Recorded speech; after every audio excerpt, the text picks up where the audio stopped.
إن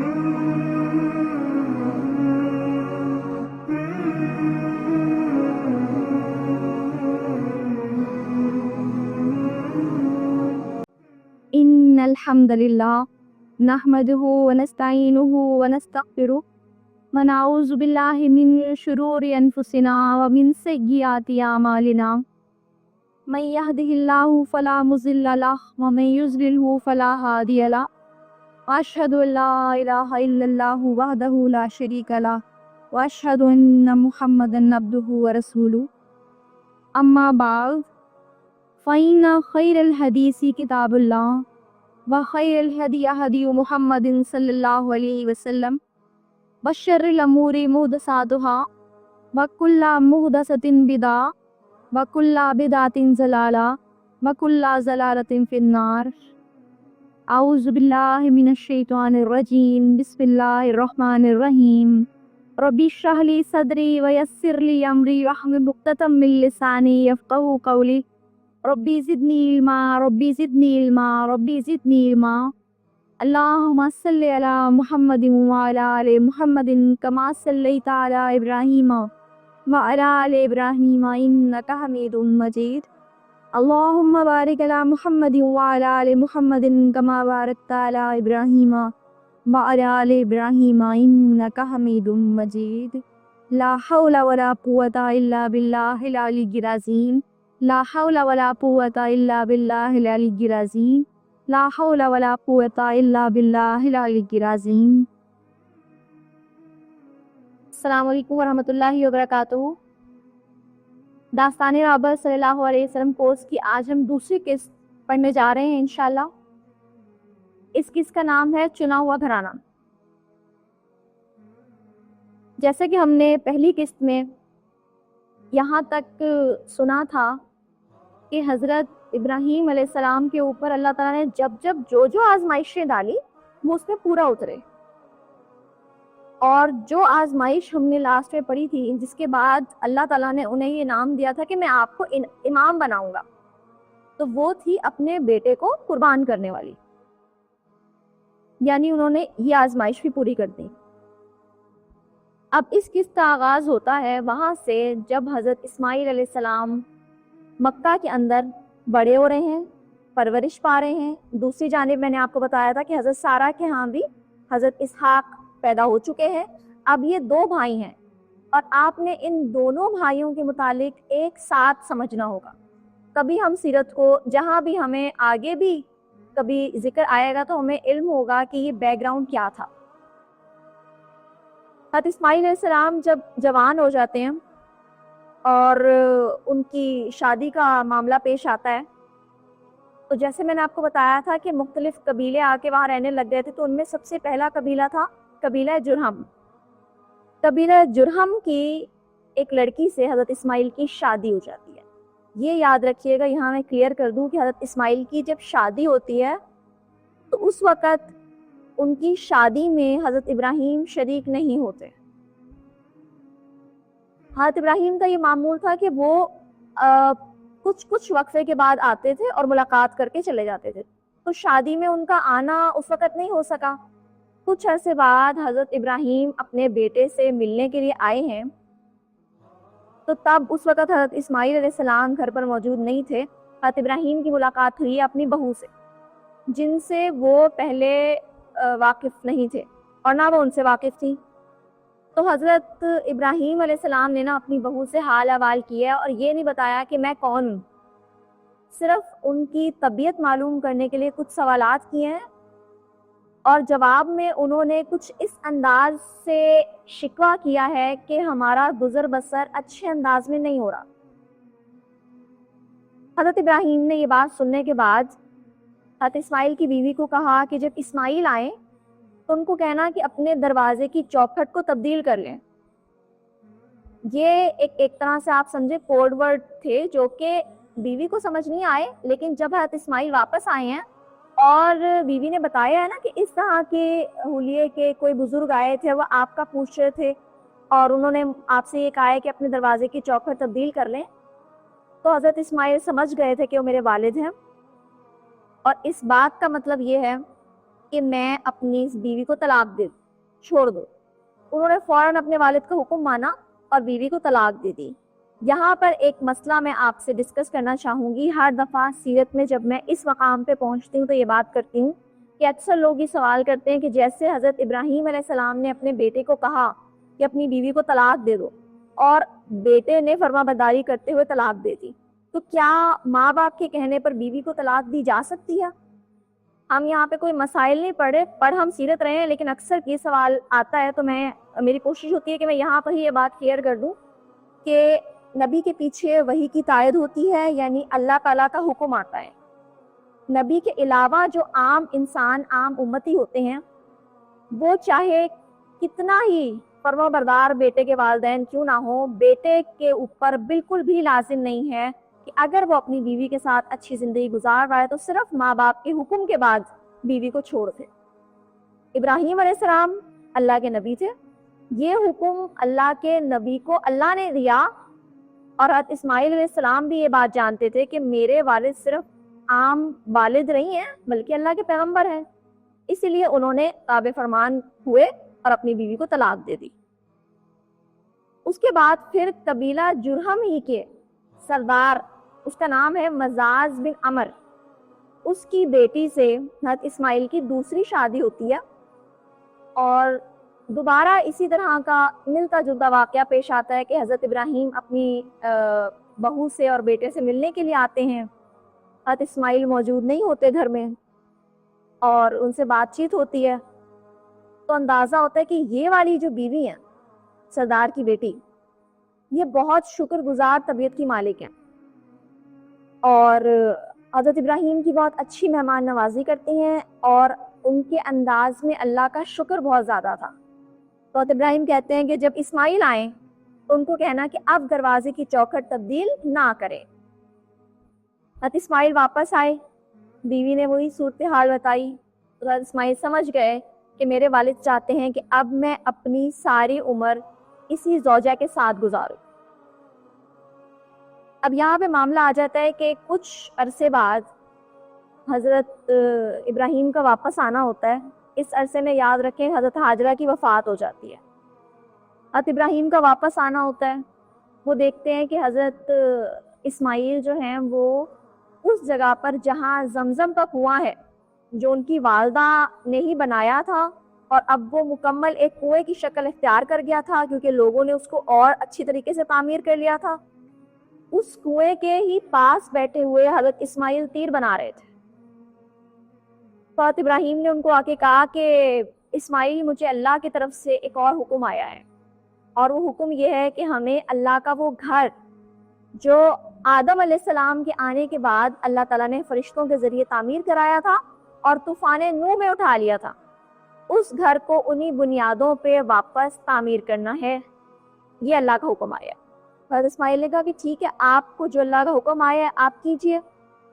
حضرت ابراہیم نے کہا کہ اللہ کا یہ حکم صرف میرے لیے نہیں ہے، تم میرے ساتھ اس میں میری مدد کرو گے.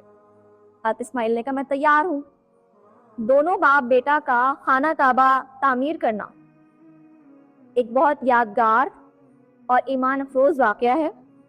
اس کی تفصیل کچھ اس طرح سے ہے کہ حضرت ابراہیم کیونکہ والد ہیں اور حضرت اسماعیل بیٹے ہیں، تو دیواریں بنانے یعنی چار دیواری کھڑی کرنے کا جو کام ہے وہ والد کر رہے ہیں حضرت ابراہیم، اور اینٹیں لا لا کے کون دے رہا ہے؟ حضرت اسماعیل علیہ السلام.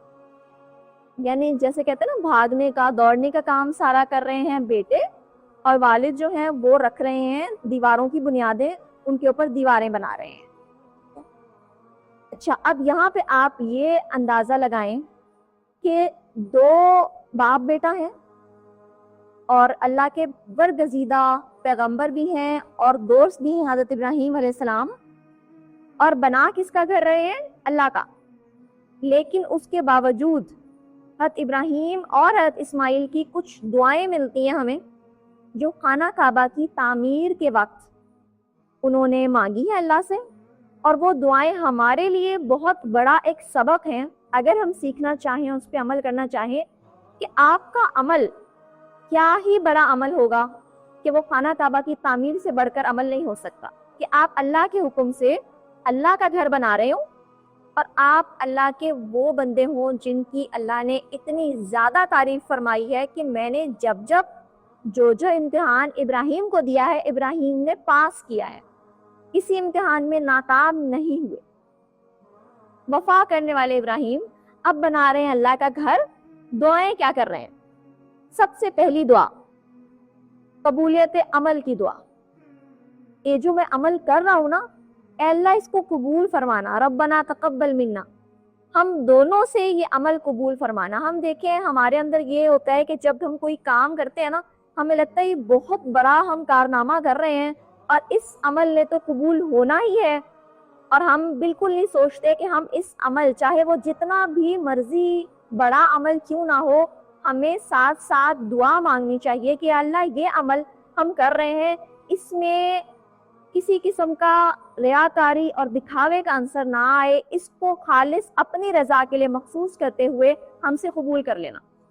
تو یہ حضرت ابراہیم کی، حضرت اسماعیل کی سنت سے ہمیں پتہ چلتا ہے کہ وہ کہہ رہے تھے کہ ہمارا یہ عمل قبول کر لینا اور ہمیں اپنا تابع فرمان بنا دے، ہر بات کو ماننے والا بنا دے۔ قبولیت عمل کی دعا اور اپنی فرما برداری کی دعا۔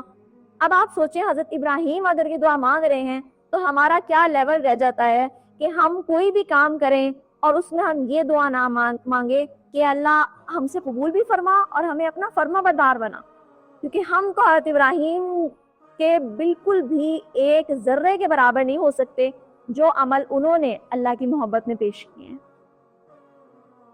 پھر دوسرے نمبر پہ کیا دعا کرتے ہیں؟ اطاعت کی دعا، کہ یا اللہ ہمیں اپنا تابع فرمان بھی بنا اور ہمیں عبادت کے طریقے بھی سکھا کہ ہم تیری اطاعت بھی کریں، تیری عبادت بھی کریں اور ہم پر اپنی رحمت کے ساتھ رجوع کر۔ یہ سب حضرت ابراہیم حضرت اسماعیل کی دعائیں ہیں، قبولیت کی دعا، اپنے آپ کی فرما برداری کی دعا اور ساتھ میں کہ عبادت کے طریقے ہمیں سکھا۔ یہ بھی ہمارے اندر ایک سبق ہے اس قسط میں کہ ہم کوئی بھی کام کر رہے ہوں، ہم کوئی بھی عبادت کر رہے ہوں، ہمیں اللہ تعالیٰ سے ہر کام سے پہلے یہ مانگنا چاہیے کہ عبادت کا جو صحیح طریقہ ہے نا وہ آپ نے سکھانا ہے، ہمیں عبادت کا وہ صحیح طریقہ سکھا دے، کیونکہ ہمیں صحیح طریقہ نہیں آتا۔ وہ طریقہ جس سے تو خوش ہوتا ہے وہ طریقہ سکھا اور پھر اپنی رحمت سے ہماری طرف بس رجوع رکھ، ہمارا رخ تیری طرف ہو اور تیرا ہماری طرف۔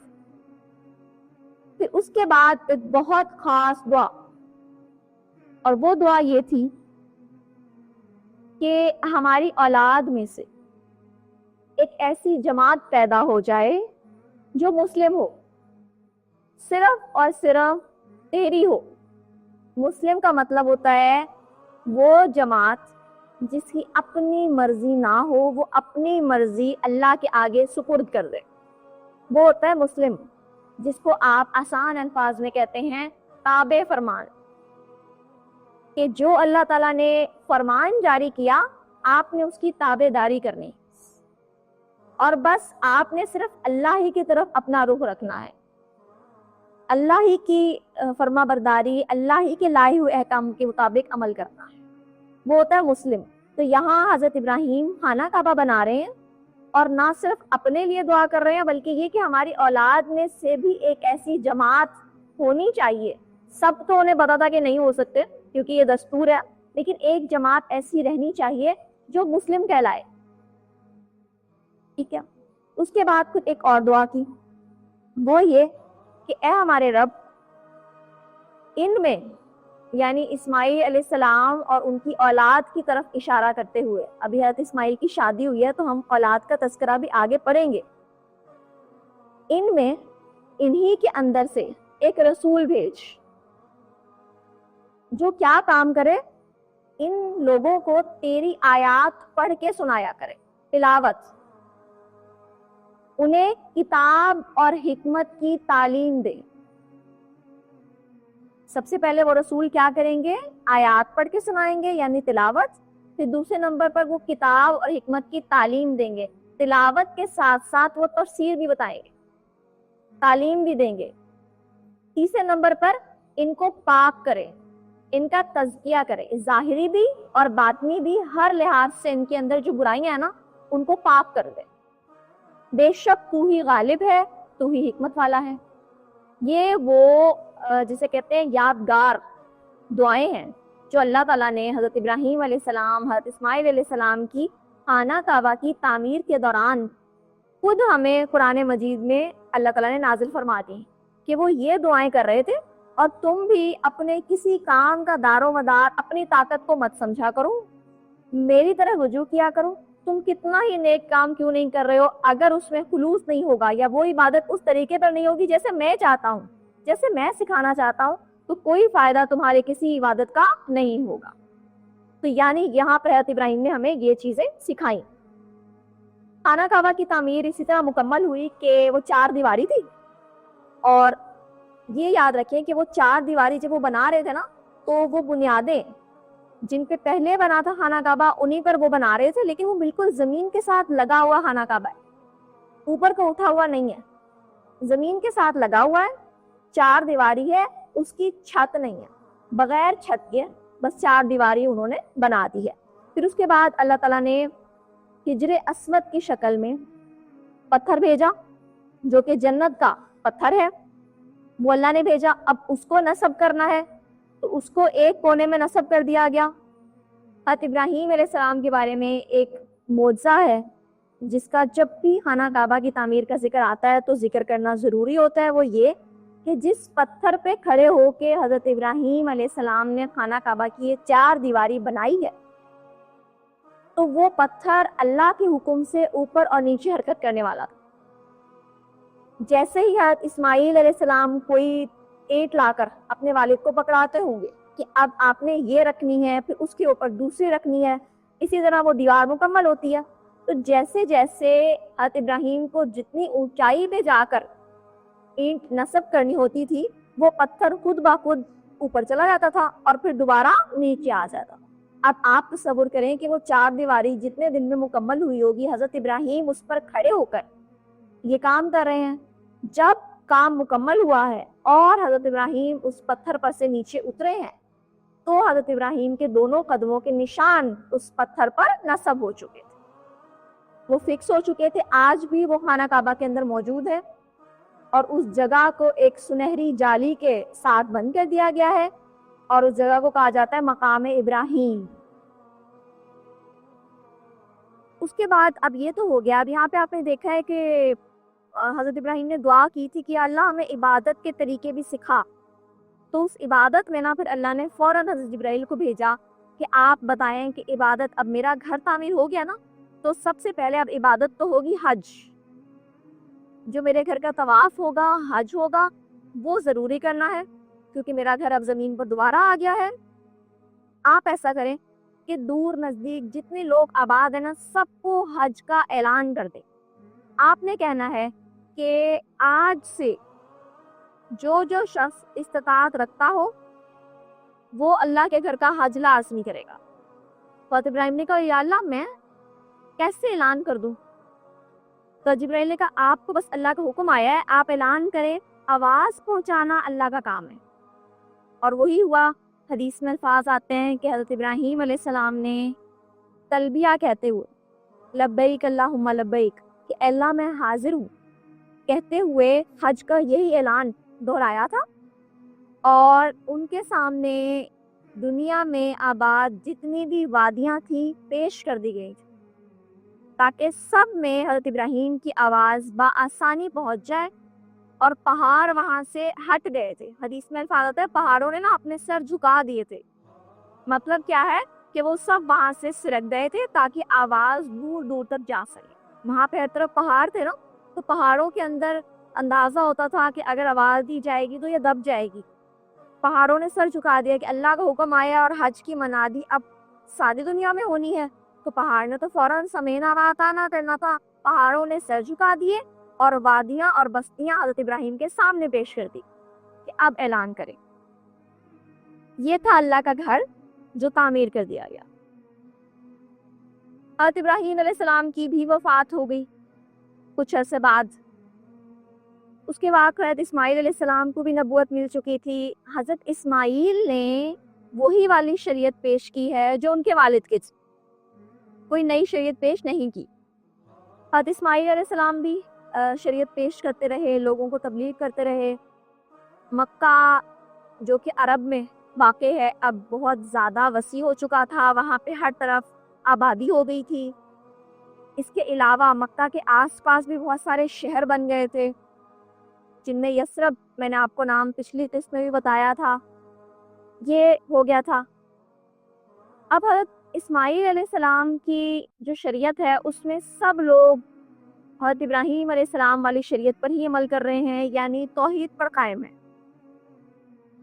اور وہ بت پرستی جس کی وجہ سے حضرت ابراہیم علیہ السلام عراق سے نکالے گئے تھے، ہجرت پہ مجبور ہو گئے تھے، تو اب وہ یہاں نہیں ہے۔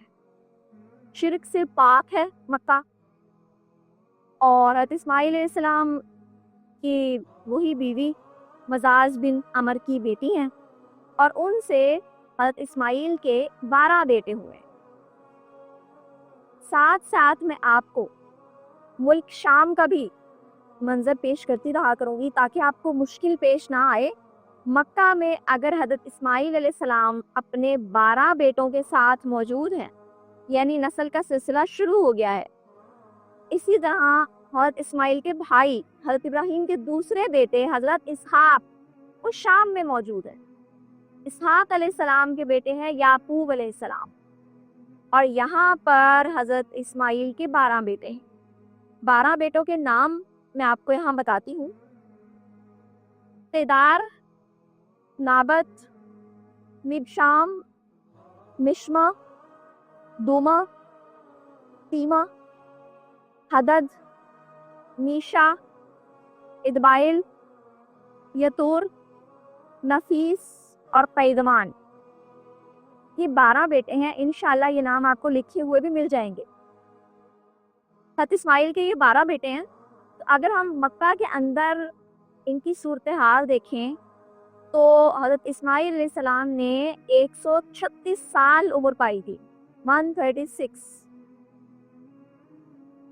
اور اب جب حضرت اسماعیل علیہ السلام کی وفات ہو چکی ہے اور اب ان کے بیٹے ہیں، دوسری جانب حضرت اسحاق کے بیٹے حضرت یعقوب موجود ہیں ملک شام میں۔ ملک شام کا معاملہ کچھ اس طرح سے ہے، آپ نے سورہ یوسف میں تفصیل کے ساتھ پڑھا ہے کہ یعقوب علیہ السلام کے بھی 12 بیٹے تھے، اور ان کے 10 بیٹے ایک بیوی سے تھے اور 2 بیٹے دوسری بیوی سے تھے۔ حضرت یوسف کو کون نہیں جانتا؟ حضرت یوسف علیہ السلام سے ان کے جو بھائی ہیں ان کی جو حسد اور جلن والا معاملہ ہے وہ آپ اچھی طرح جانتے ہیں۔ یہ سب لوگ رہتے ہیں شام میں۔ یہاں پر ایک بات یاد رکھیں کہ ان کے والد یعنی ان 12 بیٹوں کے والد یعقوب علیہ السلام ہیں۔ یعقوب علیہ السلام کا ایک دوسرا نام بھی ہے اسرائیل۔ اسرائیل کا مطلب ہوتا ہے اللہ کا بندہ۔ تو اب جو اسرائیل کے بیٹے ہوں گے اور پھر جو آگے ان کی اولادیں ہوں گی وہ کیا کہلائیں گی؟ بنی اسرائیل، یعنی اسرائیل کی اولادیں۔ تو ان 12 بیٹوں سے ہی بنی اسرائیل کا سلسلہ تو شروع ہو چکا ہے، کیونکہ یہی تو حضرت اسرائیل یعنی حضرت یعقوب کی اولادیں ہیں۔ آپ کو پتہ ہے اچھی طرح کہ حضرت یوسف علیہ السلام کنویں میں ڈالے گئے تھے اور وہاں سے ان کو ایک قافلہ لے گیا تھا مصر کی جانب۔ یہ سب واقعہ آپ اچھی طرح جانتے ہیں۔ مصر میں جب وہ جوان ہوئے تھے تو قحط آ گیا تھا، اب پھر ان سے غلہ لینے کون آیا تھا؟ ان کے بھائی، وہی بھائی جنہوں نے کنویں میں ڈالا تھا۔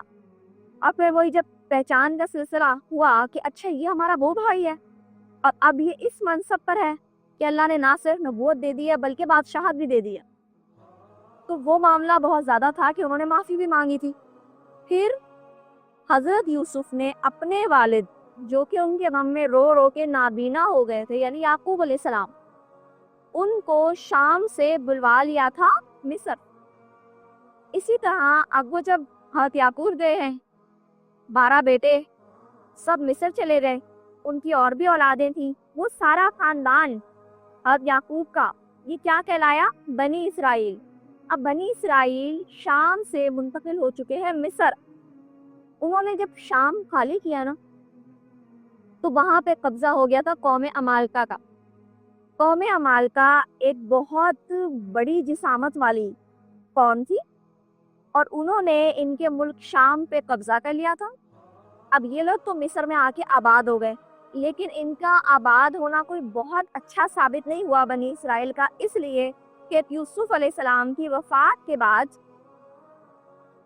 جو ملک مصر کے پہلے کے لوگ تھے، بنی اسرائیل تو شام سے آئے نا، جو پہلے سے یہاں آباد تھے ان کو کہا جاتا تھا قبطی، کیونکہ مصر کا ایک شہر ہے قبط، اس کی وجہ سے ان کو کہا جاتا تھا قبطی۔ تو قبطی قوم نے غلبہ پا لیا مصر پہ اور بنی اسرائیل کو ایک طرح سے اپنا غلام بنا لیا۔ اب وہاں پہ مصر میں کیا ہو رہا ہے، مصر میں اب جو بھی بادشاہ ہے نا اس کا نام فرعون ہوتا ہے، نام کو جو مرضی ہو اس کو کہا فرعون جاتا ہے، لقب ہے ان کا، ٹائٹل۔ اب انہوں نے غلام بنا لیا، اور آپ کو اچھی طرح معلوم ہی ہے یہ بات کہ جب وہ فرعون بادشاہ بن کے بیٹھا، جو حضرت موسیٰ علیہ فرعون کہلاتا ہے، اس کو کسی نے پیشن گوئی کر دی تھی کہ بنی اسرائیل جس کو تم غلام بنا کے بیٹھے ہوئے ہو، جن سے کام شام لیتے ہو، ان میں ایک بچہ پیدا ہوگا جو تمہاری یہ سلطنت ختم کر دے گا۔ وہ فرعون نے پھر ڈر کے بچوں کو قتل کرانا شروع کر دیا تھا، لیکن اللہ تعالیٰ نے حضرت موسیٰ کو بھیجا۔ موسیٰ علیہ السلام وہاں جوان ہوئے، اور پھر موسیٰ علیہ السلام نے ہی اپنی قوم یعنی اپنے جو خاندان تھا ان سب کو، بنی اسرائیل کو فرعون سے نجات دلائی تھی، لے کر نکلے تھے۔ اور آپ کو پتہ ہے کہ وہ راستہ بن گیا تھا، دریا میں راستہ بن گیا تھا۔ تو پھر اس کے بعد حضرت موسیٰ علیہ السلام بنی اسرائیل کو بالکل آرام سے لے کر چلے گئے تھے دریا کے دوسری جانب، اور فرعون غرق ہو گیا تھا۔ فرعون کے غرق ہونے کے بعد حضرت موسیٰ علیہ السلام جو اپنی قوم بنی اسرائیل کو لے کر دریا کی دوسری جانب آئے تھے، تو وہاں پہ وادی تیہ تھا۔ وادی تیہ ایک میدان کا نام ہے، وہاں پہ اللہ تعالیٰ نے بنی اسرائیل کو حکم دیا تھا کہ جو ملک تم لوگ چھوڑ کر گئے تھے یعنی ملک شام، وہاں پر اب قبضہ ہو گیا قوم عمالقہ کا، لہٰذا آپ لوگ اس قوم کو، اس ملک کو واپس حاصل کریں۔ یعنی ایک طرح سے جہاد کا حکم تھا جو اللہ نے ان کو دیا تھا۔ بنی اسرائیل نے انکار کر دیا، اور پھر اللہ نے انہیں 40 سال تک اس وادی میں قید کر دیا تھا سزا کے طور پر۔ بہرحال وہ والا معاملہ بھی ہو گیا تھا کہ 40 سال بعد موسیٰ علیہ السلام بھی تو وفات ہو گئی تھی، لیکن اللہ تعالیٰ نے پھر ایک اور نبی جو موسیٰ علیہ السلام کے نائب کے طور پہ پہلے کام کرتے تھے، یوشع بن نون، ان کو مبعوث فرمایا، نبی بنایا۔ پھر ان کی قیادت میں بنی اسرائیل نے قوم عمالقہ سے بالآخر اپنا ملک شام واپس حاصل کر لیا تھا۔ واپس حاصل کرنے کے بعد اللہ تعالیٰ نے ان کے اوپر اتنے سارے انعامات کیے کہ اب یہ ملک شام میں رہتے ہیں۔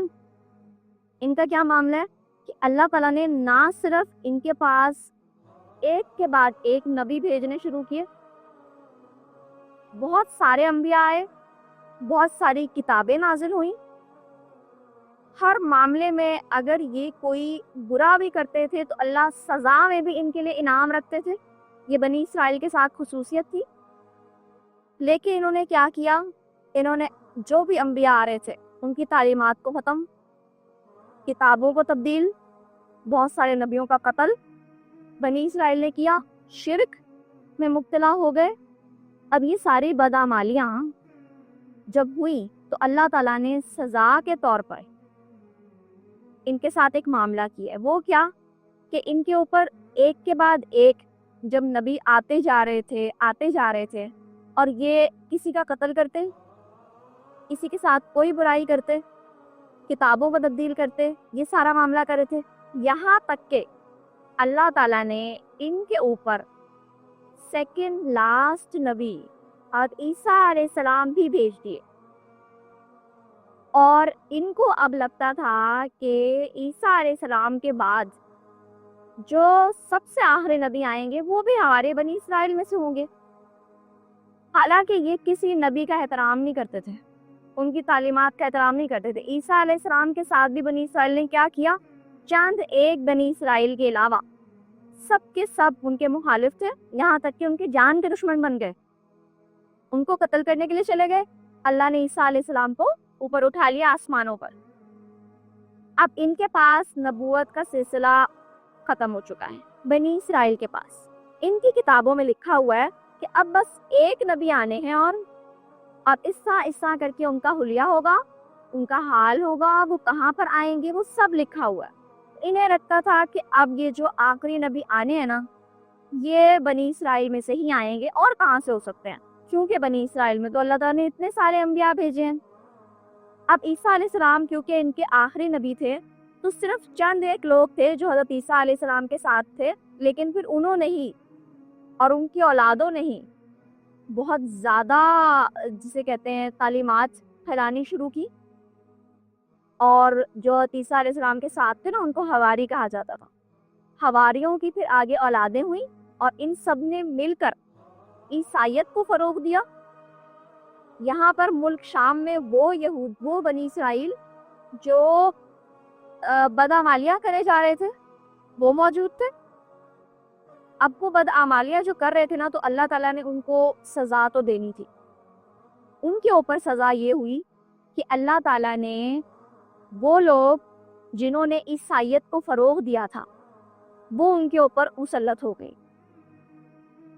بہت سارے لوگ جو عیسائی ہو چکے تھے، انہوں نے جا کے عیسائیت کی تعلیم دینا شروع کی۔ اب بہت سارے ملکوں میں عیسائیت ہے، تو ملک شام میں یہ بنی اسرائیل تھے جو حضرت موسیٰ علیہ السلام کو ماننے والے تھے۔ اب یہاں پر ان کو سزا کے طور پہ اللہ تعالیٰ نے ایک کے بعد ایک بادشاہ، جو عیسائی بادشاہ ہوتے تھے، وہ مسلط کیے۔ ہوتا یہ تھا کہ ایک بادشاہ ان کے اوپر حملہ کرنے کے لیے آتا، ان کا نقصان کرتا، یہ اللہ سے معافی مانگتے، اور پھر جب اللہ تعالیٰ اس بادشاہ کا تسلط یا قبضہ ان کے اوپر سے ہٹا دیتا، تو یہ دوبارہ بدعمالیاں کرنے لگ جاتے۔ اسی طرح تقریباً 6 دفعہ ان کے اوپر کوئی نہ کوئی بادشاہ مسلط ہوئے ہیں، لیکن پھر بالآخر جب یہ بدعمالیاں کرتے ہی چلے گئے، تو 6 نمبر پر جو بادشاہ ان کے اوپر قابض ہوا ہے، اس نے پورے ملک شام پہ قبضہ کر لیا تھا، اور بنی اسرائیل جو حضرت موسیٰ علیہ السلام کو ماننے والے تھے، ان کو وہاں سے نکال دیا۔ یاد رکھیں، یہ بنی اسرائیل اپنے آپ کو یہود کہتے تھے، یعنی ہم جو آج یہودی کا لفظ استعمال کرتے ہیں، یہ انہوں نے خود کہا تھا۔ یہود یہ اس لیے کہتے تھے کہ ہم صحیح ہدایت والے رستے کی طرف مڑے ہیں، تو یہ اپنے آپ کو یہود کہتے تھے، ہدایت والے۔ تو بہرحال یہ وہاں سے پھر نکل گئے۔ جب انہیں عیسائی بادشاہ نے ملک شام پر قبضہ کرنے کے بعد ملک شام سے نکال دیا، تو ان کے 3 قبیلے بن گئے تھے، یعنی یہ 3 حصوں میں ڈیوائیڈ ہو گئے تھے۔ 3 قبیلے، 3 الگ الگ بڑے بڑے خاندان تھے بنی اسرائیل کے۔ اب انہوں نے کہیں اور جانا تھا کہ ان کے کوئی جگہ ہونی چاہیے، کوئی ٹھکانہ ہونا چاہیے، کیونکہ یہ شام سے نکالے گئے ہیں۔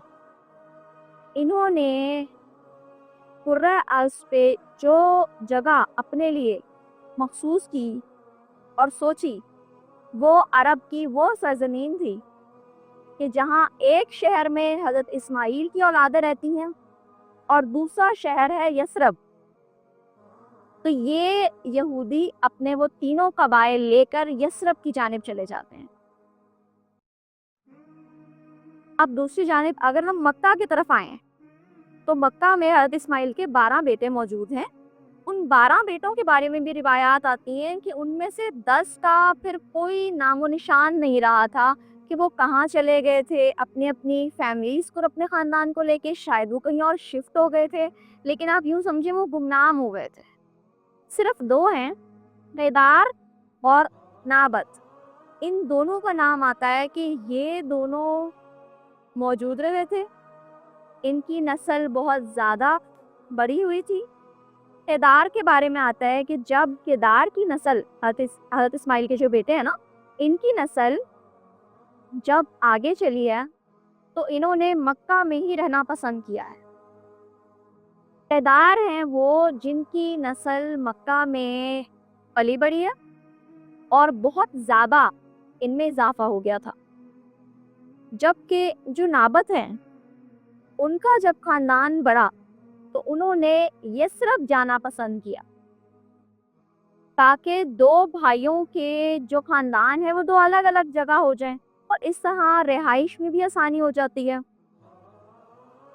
اب وہاں پر یثرب کا ہم ذکر پہلے پڑھ چکے ہیں، ابھی میں نے آپ کو بتایا ہے کہ یہودیوں کے 3 قبیلے بھی یثرب میں رہتے ہیں، اور اب حضرت اسماعیل کی جو اولاد ہیں یعنی نابت جو بیٹے ہیں ان کے وہ اور ان کا خاندان بھی یثرب میں جا کے آباد ہو گیا ہے۔ اب ان کے بھی وہاں پہ چند قبیلے ہیں جن میں جو مشہور قبیلے ہیں وہ اوس اور خزرج ہیں۔ اوس اور خزرج تو ایسے قبیلے ہیں کہ جن میں جو ہمیشہ سے ہم بچپن سے پڑھتے چلے آ رہے ہیں، لیکن ہمیں ان کا بیک گراؤنڈ نہیں پتا تھا کہ یہ کن کی اولاد ہے۔ تو یہ حضرت اسماعیل کی ہی اولاد ہے، نابت کی اولاد ہے۔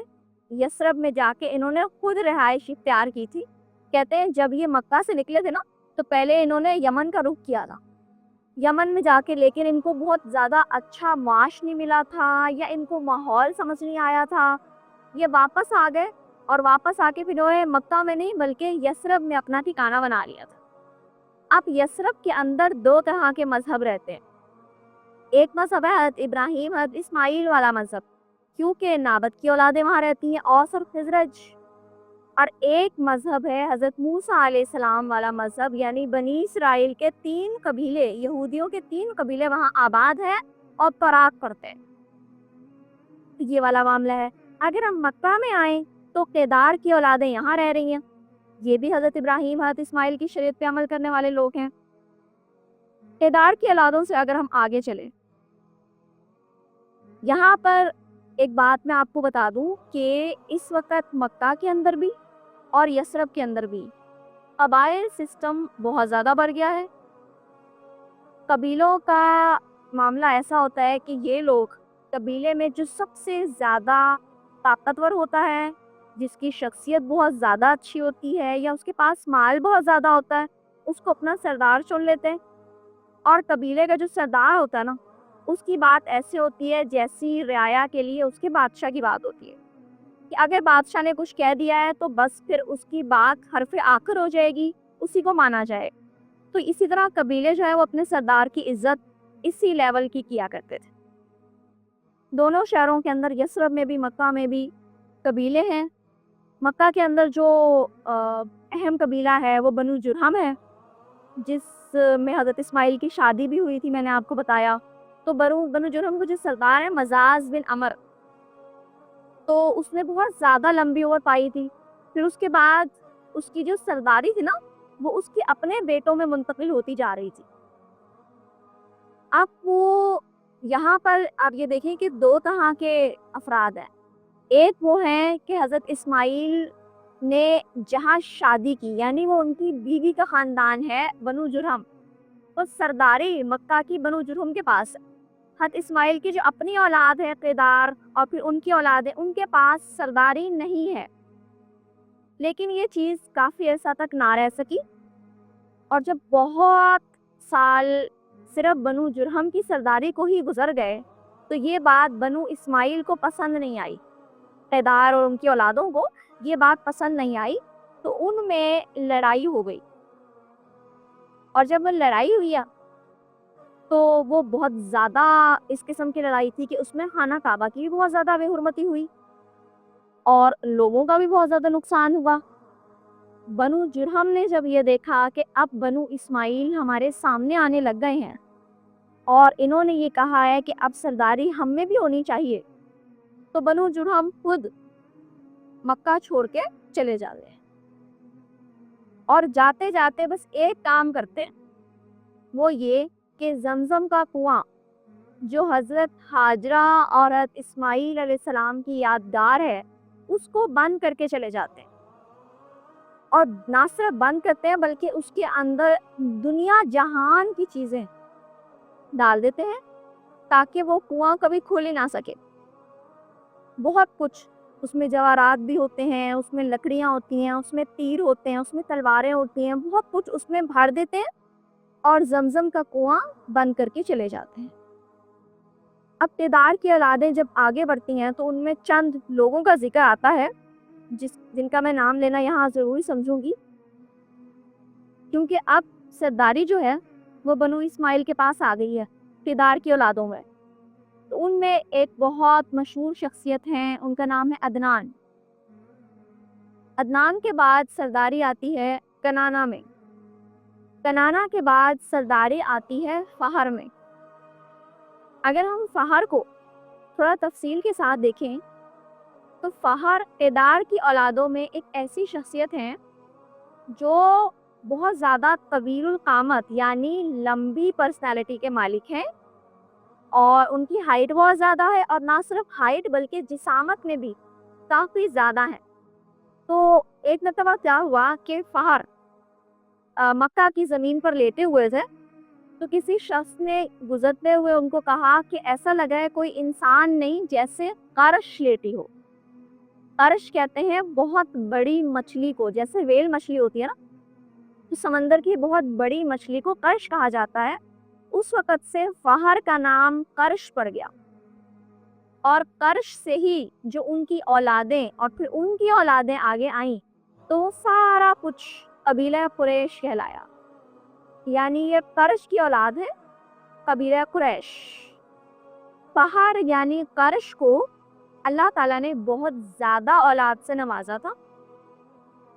ان کا قبیلہ قریش بہت بڑا قبیلہ بن گیا، اور وہ اتنا زیادہ بڑا قبیلہ بن گیا کہ اب مکہ کے اندر قبیلہ قریش ہی چھا گئے تھے۔ یعنی کوئی بھی اگر آپ خاندان دیکھیں گے تو ان کا تعلق قبیلہ قریش سے ہوگا۔ اب یہاں پہ آپ کو آسانی کے لیے میں ایک اور بات بتا دوں کہ قریش قبیلہ انہی میں سے ایک اور پرسنالٹی کا ہم یہاں پہ ذکر پڑھیں گے، ان کا نام ہے قصی۔ قصی جو ہیں وہ قبیلہ قریش کے تھے۔ جب وہ سردار بنے ہیں قریش میں سے، تو انہوں نے نا چند چیزیں مکہ کے اندر جو پہلے نہیں تھی وہ شروع کی ہیں۔ مثلاً قصی نے دار الندوہ بنایا۔ دار الندوہ بالکل خانہ کعبہ کے ساتھ ایک جگہ تھی، ایک گھر تھا جس کو مخصوص کر دیا گیا کہ مکہ میں کوئی چھوٹا معاملہ، بڑا معاملہ، کوئی بات ہو، کہیں جانا ہو، کہیں آنا ہو، اس کی کوئی بھی میٹنگ ہو، مشاورت ہو، وہ اس جگہ پر منعقد ہوگی۔ اس کو دار الندوہ کہتے ہیں۔ قصی نے یہ بنایا۔ پھر قصی نے ایک اور کام کیا۔ قصی نے کہا کہ ہم لوگ جو چل رہے ہیں کہ بہت بڑا قبیلہ قریش ہے، اور پورے مکہ کا بس ایک سردار ہوتا ہے، تو کیوں نہ قبیلہ قریش کے جتنے بھی اندر خاندان ہیں ہر ایک کو ایک قبیلے کا نام دیا جائے، اور ہر قبیلے کا ایک الگ سردار ہونا چاہیے، وہ صرف اپنے قبیلے کا نگران ہوگا۔ اس طرح قصی کی عمل کی وجہ سے قبیلہ قریش میں جتنے بھی لوگ آتے تھے نا، سب کے جتنے بھی خاندان تھے یعنی فیملیز تھیں، وہ الگ الگ قبائل بن گئیں، قبیلے بن گئیں۔ ابھی میں آپ کو ان کے نام بھی لوں گی تو آپ کو آسانی بھی ہو جائے گی سمجھنے میں۔ تو قصی نے بہت بڑا کام کیا۔ قصی کے جو بیٹے ہیں ان میں بڑے بیٹے کا نام ہے عبد الدار، اور چھوٹے بیٹے کا نام ہے عبد مناف۔ قصی نے نہ صرف دار الندوہ بنایا کہ مشورے کی جگہ، اور ہر قبیلے کا الگ الگ سردار چنا، بلکہ ایک تیسرا اہم کام یہ کیا کہ اللہ تعالیٰ کا جو گھر یہاں موجود ہے، پورا حرم یہاں موجود ہے، اس کے بھی کچھ نہ کچھ کام ہونے چاہیے جو سب کی ذمہ داری لگائی جائے۔ اب جب تک قصی خود زندہ رہے، انہوں نے اپنی ذمہ داری اور اپنے بڑے بیٹے عبد الدار کی ذمہ داری لگائی کہ خانہ کعبہ کے یہ معاملات ہیں، اور یہ میں کروں گا اور یہ تم کرو گے۔ اب وہ کام کیا کیا تھے؟ خانہ کعبہ کا ایک بہت اہم کام ہے کہ حاجی جب حج کرنے آئیں گے، وہ حج جس کا اعلان حضرت ابراہیم علیہ السلام نے کیا ہے، جب وہ دور دراز سے آئیں گے تو ان کے پانی کا انتظام کرنا ہے۔ اب وہ کنواں تو بند ہو چکا نا، اب پانی کا انتظام کرنا ہے۔ اس کے لیے جتنا بھی معاملات ہوں گے، کس سے کتنی رقم اکٹھی کرنی ہے، کیسے وہ پانی کا انتظام ہوگا، کسی کو پانی کی کوئی کمی محسوس نہ ہو، وہ سارا انتظام، یہ بہت بڑا کام تھا، وہ سارا خود صحیح کرنے لگ گئے، اپنے ہاتھ میں لے لیا۔ ظاہر ہے انہوں نے اپنے مددگار تو رکھے ہوں گے، لیکن انہوں نے سارا اپنے ہاتھ میں لے لیا۔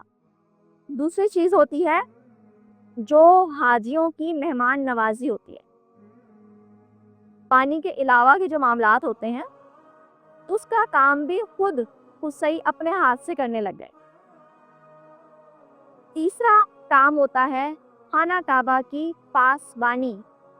پاسبانی کہتے ہیں چابی، کہ چابی کس کے پاس ہوگی، خانہ کعبہ کو کون کھولے گا اور کون بند کرے گا، یہ سارے کام تو یہ قصی نے دے دیا اپنے بڑے بیٹے عبدالدار کو۔ اس کے علاوہ ایک اور کام تھا کہ جو بھی ہم یہاں پر کوئی مہم لے کر چلیں، کسی نے سفر پہ جانا ہو، کسی نے کسی کے خلاف جنگ کرنے جانا ہو، ایسی کوئی صورتحال ہو جائے تو مکہ میں قبیلہ قریش کا ایک پرچم بھی ہونا چاہیے۔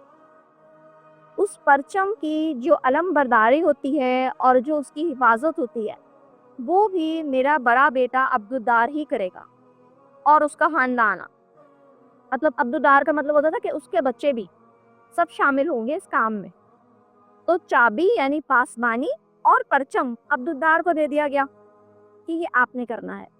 باقی پانی پلانا، مہمان نوازی، اور اس کے علاوہ ایک اور کام یہ تھا کہ دارالندوہ میں جو بھی پلان ترتیب دینے ہیں، میٹنگ کب ہونی چاہیے، کس سلسلے میں ہونی چاہیے، سب کو پیغام کون دے گا یا ان کی ضیافت کون کرے گا، یہ بھی کام خود قصی نے اپنے ذمہ داری لے لی۔ 3 کام اپنے ہاتھ میں رکھ لیے اور 2 دے دیے اپنے بڑے بیٹے عبدالدار کو۔ اچھا، آپ قصی کے ایک اور بیٹے بھی تھے عبد مناف، اعتراض ان کو اور ان کے بچوں کو ہونا چاہیے تھا، لیکن قصی جب تک زندہ رہے کسی کو اعتراض نہیں ہوا، سب یہ کام میں اگر کوئی مدد کی ضرورت پڑتی تو سب کرواتے، لیکن سب کو پتا تھا کہ یہ کام ہمارے انڈر نہیں ہو رہا، یہ ان کی ذمہ داری ہے۔ لیکن جب قصی کی وفات ہو گئی، اس کے بعد پھر جب عبدالدار کی بھی وفات ہو گئی، تب عبد مناف کے 4 بیٹے کھڑے ہو گئے کہ جب تک ہمارے دادا زندہ تھے اور جب تک ہمارے وہ والے جو تاوا ہے یعنی عبدالدار وہ زندہ تھے، تب تک ہم نے کوئی بات نہیں کی تھی کہ یہ کام ہماری ذمہ داری ہونی چاہیے۔ لیکن ہم بھی قصی کے بیٹے عبد مناف کی اولاد ہیں، ہم بھی اسی دادا کی اولاد ہیں نا، تو اب اگر عبدالدار اپنے بچوں کو دے کر گئے ہیں تو عبد مناف کے بچوں کو بھی ملنا چاہیے، دونوں بھائیوں کے ساتھ انصاف والا معاملہ ہونا چاہیے۔ اب یہاں پر نا لڑائی ہوئی، بہت زیادہ بڑی لڑائی، اور اس لڑائی میں بہت زیادہ نقصان ہوا کیونکہ اچھی خاصی ایک دوسرے پہ زور آزمائی ہوئی۔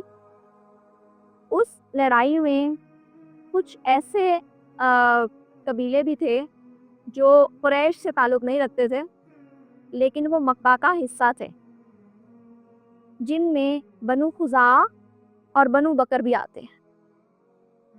تو اس وقت جب وہ لڑائی ہو رہی تھی نا، تو بنو خزاعہ نے کہا کہ ہم ہر حال میں، کیونکہ ہمارا اس معاملے سے کوئی تعلق نہیں ہے، یہ 2 بھائیوں کی اولادوں کی لڑائی ہے، لیکن پھر بھی ہم ہر حال میں قبیلہ قریش کے جو لوگ ہیں نا، ہم ان کا ساتھ دیں گے، قبیلہ قریش کے وہ لوگ جو عبد مناف کے بچے ہیں، ہم ان کا ساتھ دیں گے۔ کیا اچھا، اب یہاں پہ یہ ہوا کہ عبد مناف کے وہ کون کون سے بچے تھے جو اس لڑائی میں شریک تھے، ان کے نام آتے ہیں کہ ایک ان میں تھے نوفل، ایک کا نام تھا ہاشم، ایک کا نام تھا مطلب، اور ایک کا نام تھا عبد شمس۔ یہ 4 تھے جن میں نوفل بہت زیادہ آگے تھے کہ کسی طرح یہ جو معاملہ ہے یہ ہمارے بھائیوں میں بھی تقسیم ہونا چاہیے، کیونکہ یہ بہت بڑی ذمہ داری ہے کہ خانہ کعبہ کی بھی حفاظت کی جائے اور پاسبانی کی جائے، تو کچھ نہ کچھ کام ہمیں ملنا چاہیے، اور ان کا وہ مطالبہ غلط نہیں تھا، بالکل صحیح تھا۔ بہرحال اب جب یہ لڑائی ہوئی ہے تو لڑائی میں جو عبدالدار اور ان کی اولادیں ہیں، پھر آخرکار انہوں نے کہا کہ اچھا پھر کسی اور سے فیصلہ کرواتے ہیں کہ کیسا اس کا معاملہ ہم حل کریں گے، کیونکہ اس طرح کو لڑائی بڑھتی جائے گی اور دو بھائیوں کی اولادیں ہیں، اور پھر اس طرح مکہ میں قریش ہی قریش کو مار رہے ہوں گے۔ تو انہوں نے کہا ٹھیک ہے۔ جب تیسرے سے فیصلہ کروایا گیا تو انہوں نے کہا کہ ہاں، جو عبد مناف کے بچوں کا مطالبہ ہے وہ بالکل ٹھیک ہے، لہٰذا یہ کام تقسیم ہونے چاہیے۔ اب پانی پلانے کی ذمہ داری اور حاجیوں کی مہمان نوازی وہ کریں گے عبد مناف کے بچے، اور ان میں سے بھی ایک کو فوقیت دیتے ہیں، وہ آگے رہتے ہوئے سب کو لیڈ کریں گے اور باقی سب ان سے تعاون کریں گے۔ تو ان چاروں میں جن کا انتخاب ہوا ہے عبد مناف کے بچوں میں سے کہ کون ہیں جو لیڈ کریں گے اس بات کو کہ ہم نے جو خانہ کعبہ ہے اس کی حفاظت بھی کرنی ہے، اور ہم نے مہمان نوازی بھی کرنی ہے حاجیوں کی، اور پانی پلانا ہے، ان چاروں بیٹوں میں سے ہاشم کا انتخاب ہوتا ہے، کیونکہ وہ دیکھنے میں بھی اچھی پرسنالٹی کے مالک تھے، ان کے اندر طاقت بھی زیادہ تھی، بات چیت کی صلاحیت بھی بہت اچھی تھی، اور مال تجارت وغیرہ بھی ان کے پاس زیادہ تھا۔ تو نوفل، ہاشم، مطلب اور عبد شمس میں سے ہاشم کا انتخاب ہوتا ہے کہ وہ کریں گے یہ سارے کام جو کہ ہوگے پانی پلانے کے اور حاجیوں کی مہمان نوازی کے۔ باقی جو کام ہے نا، چابی والا کام، پرچم والا کام اور دار الندوہ والا کام، وہ بنی عبدالدار کے پاس ہوگا، وہ دوسرے بھائی کی اولاد کے پاس ہوگا۔ اسی طرح بس آپ یوں سمجھیں کہ وہ کام جو 3 اور 2 پہلے ہی ڈیوائیڈ ہوئے تھے، اسی طرح وہ تیسرے بندے نے ثالث نے فیصلہ کروا کے ان دونوں بھائیوں کی اولادوں میں تقسیم کروا دیے، کیونکہ 5 کام تھے، اسی طرح ہی ڈیوائیڈ ہونے تھے کہ 3 ان کے پاس اور 2 ان کے پاس۔ تو بہرحال اس معاملے میں نا سب کی صلاح ہو گئی کہ ٹھیک ہے صلاح کر لیتے۔ تو اس وقت جیسے کہ میں آپ کو بتا رہی ہوں کہ بنو خزاعہ نے نا ایک فیصلہ کر لیا تھا کہ ہم جیسے اس لڑائی میں بنو ہاشم کے ساتھ ہے نا، ہم جیسے اس لڑائی میں ان کے ساتھ ہیں، ویسے ہی ہم آئندہ بھی ہم ان کا ہی ساتھ دیں گے۔ یعنی انہوں نے فیصلہ کر لیا تھا کہ ہم ان کے ساتھی اور حلیف بن کر زندگی گزاریں گے۔ حلیف کہتے ہیں مددگار، دوست، ساتھی۔ تو بہرحال اب یہاں پہ یہ تو معاملہ حل ہو گیا۔ ہاشم جو کہ قبیلہ قریش سے تعلق رکھتے ہیں، اب وہ اور ان کی اولادیں آگے آگے آ کر حاجیوں کو پانی بھی پلاتے ہیں، مہمان نوازی بھی کرتے ہیں، خانہ کعبہ کا بھی بہت سارے کام انجام دے رہے ہیں، باقی بھائی بھی ہاشم کی مدد کرتے ہیں، اور ہاشم کی اپنی اولادیں بھی مدد کر رہی ہیں، یعنی پورا خاندان مدد کر رہا ہے۔ اچھا، ہاشم کے بارے میں آپ کو یہاں بتا دوں کہ وہ شادی شدہ ہیں مکہ کے اندر، اور کیونکہ ایک سے زیادہ شادیوں کا رواج مکہ میں ہوا کرتا تھا، تو ہاشم کی پہلے شادی ہو چکی ہے، لیکن انہیں کام کی اور تجارت کی غرض سے مکہ سے باہر جانا پڑا، تو ان کا گزر ہوا یثرب، وہاں پر نا کوئی میلہ لگا ہوا تھا،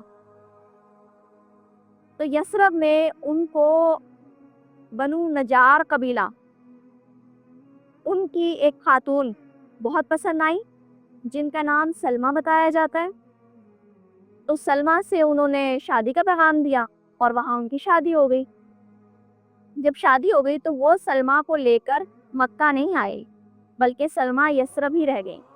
وہ کچھ عرصہ گزار کر ان کے پاس پھر اپنے تجارت کے کام کے لیے نکل گئے، لیکن وہ زیادہ عرصہ زندہ نہیں رہ سکے، اور کوئی بیماری ہوئی اور ہاشم کی وفات ہو گئی۔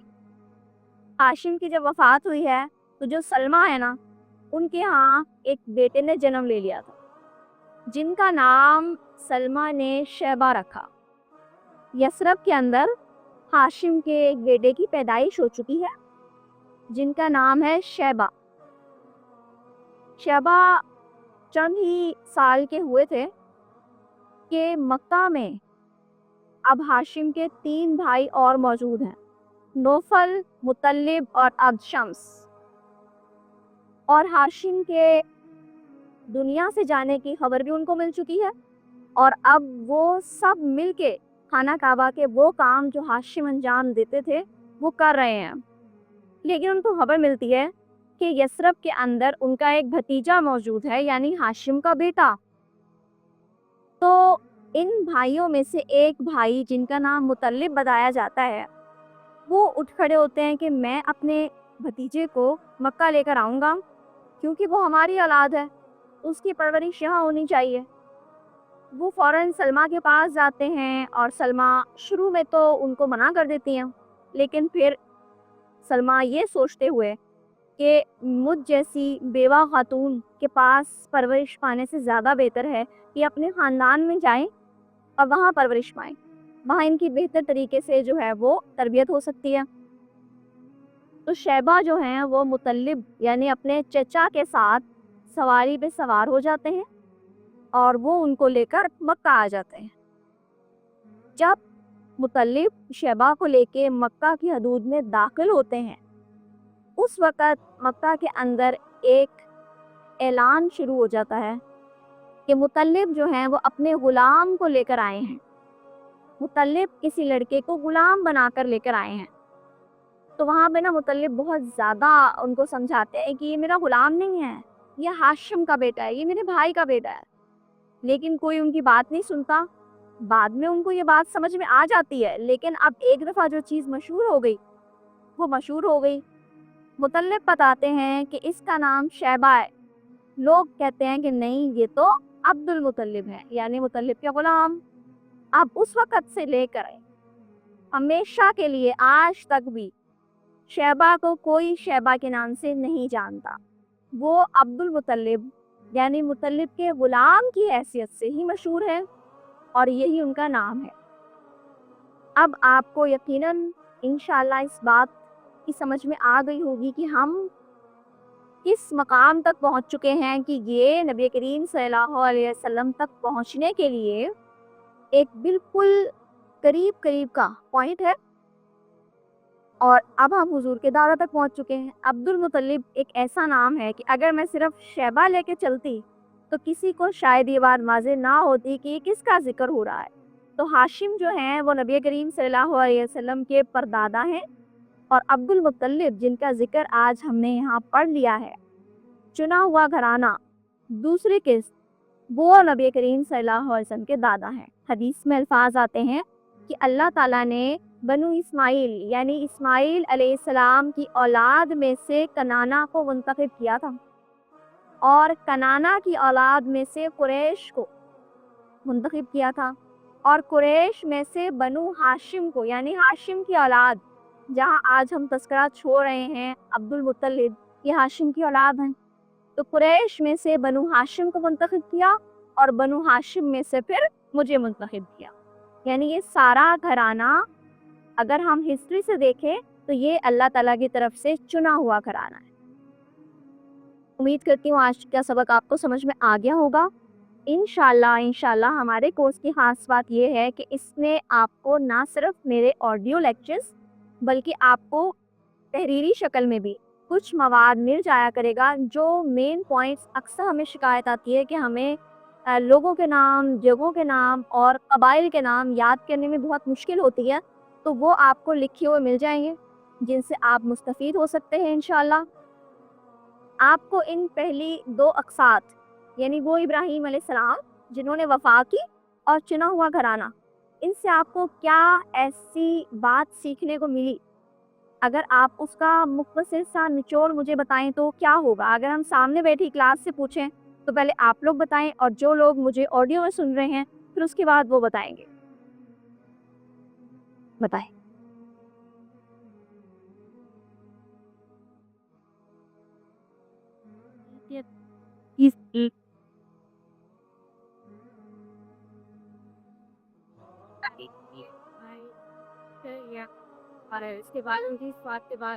یعنی ہمیں حضرت ابراہیم علیہ السلام کی وفا، تو ہمیں پتہ چلتا ہے کہ اللہ تعالیٰ اگر کسی شخص کو دوست بناتا ہے تو اس کے پیچھے قربانیاں ہوتی ہیں، آزمائشیں ہوتی ہیں، اور ہماری زندگی میں اگر چھوٹی سی بھی کوئی بات آ جاتی ہے تو ہم شکوہ بھی کرتے ہیں، ہم شکایت بھی کرتے ہیں اور اللہ سے ویسا رجوع نہیں کرتے جیسا اتنی ساری آزمائشوں کے باوجود حضرت ابراہیم علیہ السلام نے کیا تھا۔ پھر ہم نے یہ بھی سیکھا ہے کہ جیسے ہم کوئی کام کرنے لگیں تو ہم اپنی طاقت، اپنے انداز پہ، اپنے وسائل پہ بہت زیادہ بھروسہ کرتے ہیں کہ یہ کام بس میں نے شروع کیا ہے، میں تو بہت نیکی کا کام کرنے جا رہی ہوں، اور اپنے آپ کو کچھ نہ کچھ سمجھنے لگتے ہیں۔ تو حضرت ابراہیم علیہ السلام کی آپ نیکیوں کا اگر لیول چیک کریں تو اللہ تعالیٰ نے تو انہیں امام کا تاج بھی پہنا دیا تھا، اپنے دوست کا ٹائٹل بھی دے دیا تھا، اور وفا کرنے والا ابراہیم بھی کہہ دیا تھا۔ تو وہی ابراہیم علیہ السلام کھانا توا بناتے ہوئے کہہ رہے ہیں اللہ قبول کر لیجیے گا، اللہ مجھے اپنا فرما بردار بنا دیجیے گا۔ تو ہمیں یہ پتہ چلتا ہے کہ عاجزی بہت زیادہ ضروری ہے، انسان کو ہر وقت ڈاؤن ٹو ارتھ رہنا چاہیے۔ میں کچھ نہیں ہوں، میری کوئی اوقات نہیں ہے حضرت ابراہیم علیہ السلام کی یہ اچھا میں جب یہ قسط بتاتی ہوں تو مجھے تھوڑی شرمندگی محسوس ہوتی ہے کہ ہم کیا ہیں اور ہم اپنے آپ کو کیا سمجھ کے بیٹھے ہوئے ہیں، اور وہ جو ابو الانبیاء تھے، ابو الانبیاء ہونے کا ان کو ٹائٹل حاصل ہے، خلیل اللہ ہونے کا حاصل ہے، ان کو اللہ تعالیٰ نے ہر طرح سے جب بھی قرآن پاک میں بات کی ہے تو تعریف ہی تعریف کی ہے۔ ان کو یہ ٹائٹل حاصل ہے کہ وہ اللہ کی تعریف کرتے ہیں اور اللہ بھی ان کی تعریف کرتا ہے۔ تو ان کا عمل اگر ہم دیکھیں تو ہمارے لیے بہت بڑا سبق ہے۔ اب نبی کریم صلی اللہ علیہ وسلم کا خاندان کا سلسلہ شروع ہو گیا ہے، انشاءاللہ آگے آپ کو حضور کی زندگی سے جو براہ راست جڑے ہوئے لوگ تھے، جو براہ راست جڑے ہوئے کردار تھے، ان سے بھی بہت کچھ انشاءاللہ سیکھنے کو ملے گا۔ کوئی بات سمجھ نہ آئی ہو آپ ایڈمن سے پوچھ سکتے ہیں اور بلا جھجک پوچھ سکتے ہیں۔ انشاءاللہ امید کرتی ہوں کہ آپ اسباق سے بہت کچھ سیکھیں گے، محبت کے ساتھ سیکھیں گے۔ درود شریف بہت زیادہ پڑھا کریں۔